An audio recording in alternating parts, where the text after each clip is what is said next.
I told you no coughing while I'm making my video. Sorry, my cat was coughing in the background. I know it was terrible. Today, I did not anticipate making a video. Usually, I do, actually. I go out, I do my cockeyed thing out on the street, come home, and usually while I'm walking home and I'm listening to my headphones, I get ideas about what I want to talk about or what I want to address or things I might want to do or etc. so on and so forth. Today, that was not one of those days. Today was very, very unplanned and very unexpected.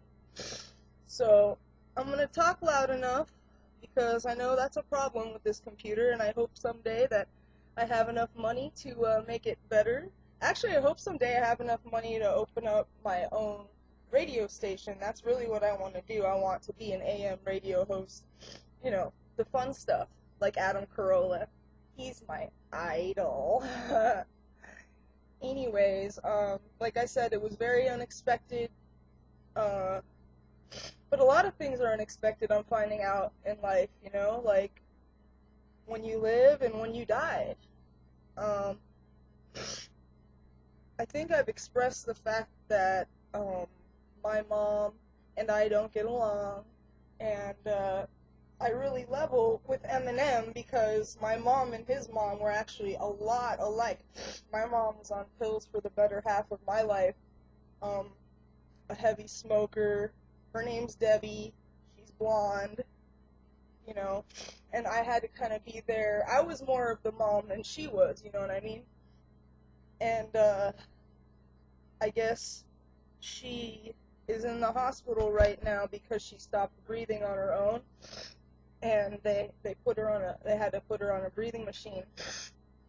Give me a second. Gotta blow my nose.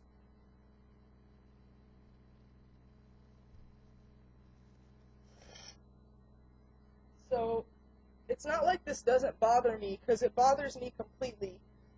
It's just that I just don't, it's so hard for people to understand being on the fence about how to feel about your own mom dying. Like, you know, to that anyone would be like, oh my god, my mom's dying and it's breaking my heart and I gotta go see her and I gotta be with her and yada yada.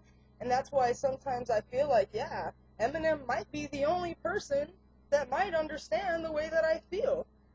Like, the way that I put it, you know, it makes me kind of feel like, you know, this woman put the fear of God into me on a daily basis, which gave me such horrible post-trauma that I kind of feel like going to her hospital, and I feel like standing over her bed, and I feel like looking at her and saying like, look, how does it feel? Like, are you scared? Do you feel alone? Do you feel afraid now? You know? And it seems like, you know, that was something that I kind of thought I wanted to do. And then once I said it out loud, I was talking to my dad. And once I said it out loud, he said, do you really think that's what's going to make you feel better, you know? No, it's not. That's the sad thing, is that at this point, I don't have enough time to even figure out what would make her feel better. I don't have enough time to figure out what would make me feel better. I just don't have enough time. So I guess this is kind of like, I have to make peace. Although I've been through this before, and it's like the story of the boy who cried wolf, you know? It's like, you can't sit there and cry wolf your whole life and expect for every single time for us to come and be attentive like that. And then once you know, it's like really chaotic it's like just a chaotic thing going on. And it's a very torn feeling. And if anybody out there can sympathize with me, then please. Because, you know, I haven't met many people that don't get along well with their mom. And, like, or, in the combination of they don't get along with their mom. I mean, my mom, she's so stubborn. She always acts like it's her against the world, maybe that's where I get that mentality from too. Like, she's in the hospital, she's fighting the people that work there. She's like ripping catheters out of her, and she's telling them that she doesn't want any of the treatment they're trying to give her. So if there's anybody out there that understands, please, I just need some kind of, like, I don't know, I need like a word from somebody who understands. And, as social as I am, it's so funny because I don't reach out to people outside of being social. Like, when I'm in my house and I'm home, the extent of my social activities are like really like talking to people on the phone and then going out on the weekends. But I mean, on a daily basis, I don't hang around people. I like outside of doing what I have to do. And even then, those people I'll like get along with their moms. I mean, and then makes me feel like even more of a freak because I realize I'm talking to like the majority of people who have had at least loving relationships with their mom, if not their dad or both. So I kind of felt like I needed help right now, and then I'm kind of trying to just like say I'm a grown up and I need to deal with this, at the same time. And that, and it's funny because I got this email, and that's the reason why I decided to make this video, is because I got some email from somebody, because I was talking about how the thing that sucks about not, about me and my boyfriend breaking up is the fact that I haven't had sex since I've been with my boyfriend. So, kind of missing out on that part really sucks. But, so this person sent me an email, and I want to share it because it's like, with what I'm worried about right now, it kind of made me feel better. It was kind of funny. So here it goes. We'll just say the person's name is M, okay? It says, "Hi, I saw your posts on Facebook, and I thought I should have an aside with the two of you. Kim, you sit here, and Madame Rouge, sit over there. Good. Sex and emotion are two different things. I believe this was first proven at Woodstock, maybe. You have seen," he mentions his girlfriend's name, let's just call her J, "and I, around. We are both widows and single parents. We are a hardworking kind of couple. We're polyamorous and have had the greatest time of it. She is a professional who's chosen a career that requires her to detach emotionally from her actions and surroundings. Gee, does it take a fucking genius to figure this one out? What do you think she does for a job, kids?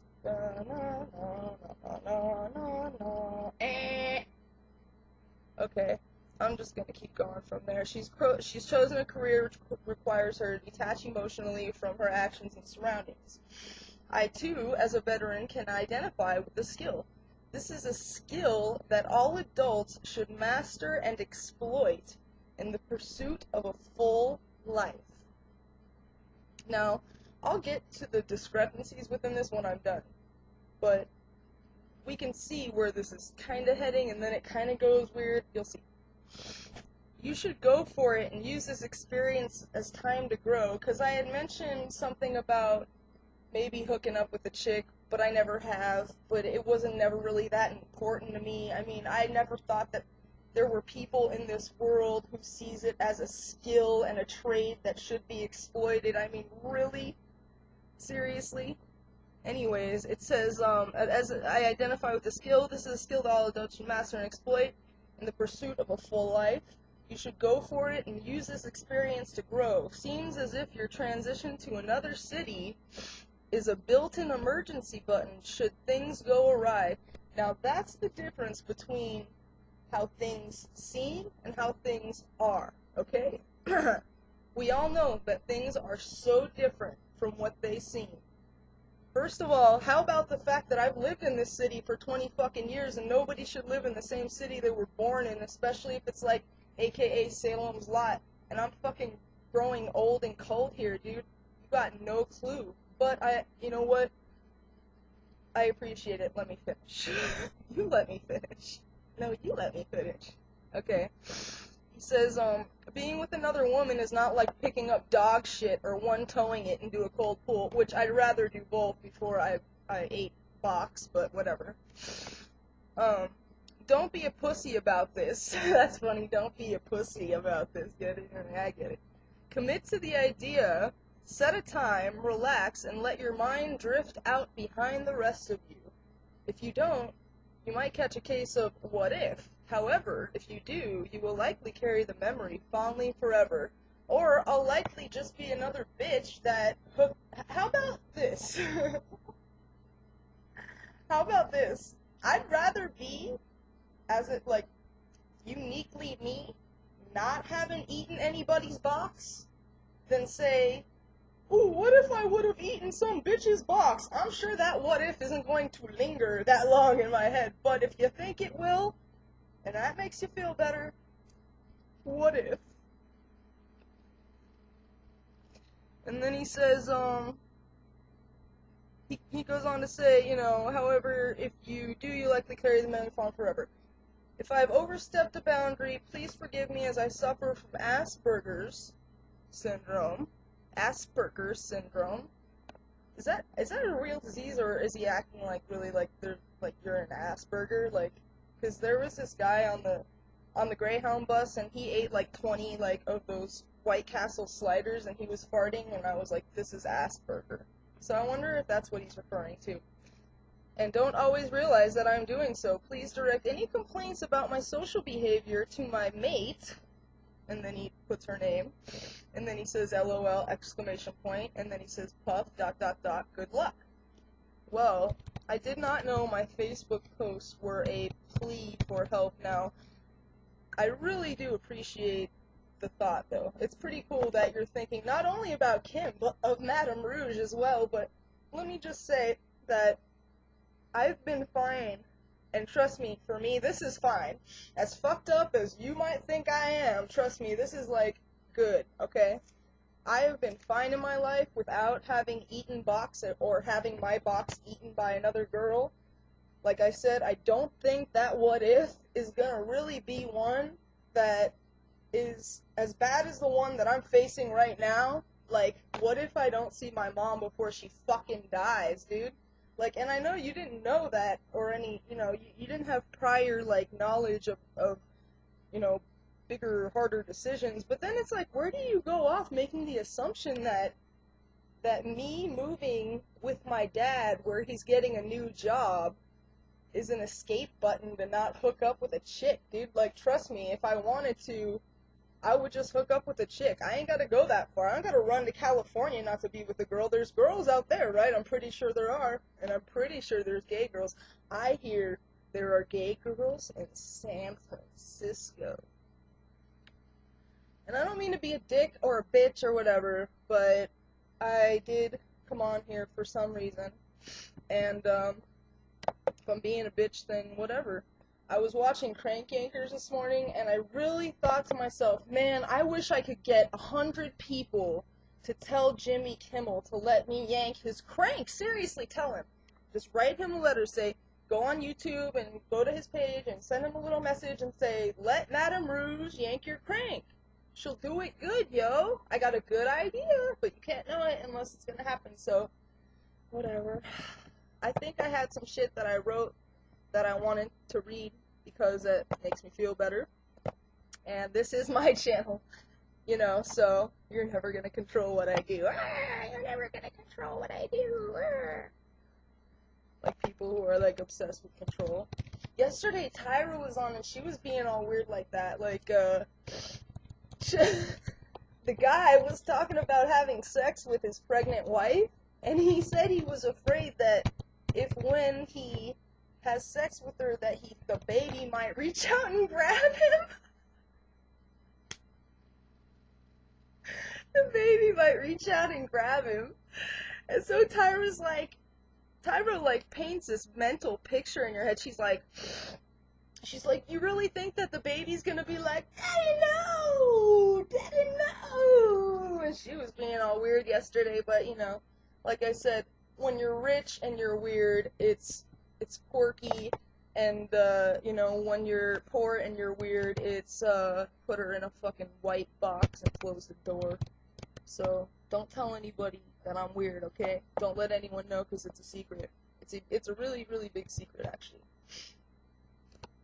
Oh, okay. Why can't I just write it all away into another day, onto another page, with those things in which I pray? Tell me, can I write it into the darkest abyss till it's no longer heard and nobody can see it? Maybe into the darkness of the night or the deep black sea to my delight, but I can't write away the pain. Trust me, I've tried, and pen and pencil, ink on my skin that's stenciled, but trust me, if I could write it all away onto another page, I wouldn't change a thing. I just want to be in the middle. I just want to be more than little Liddy.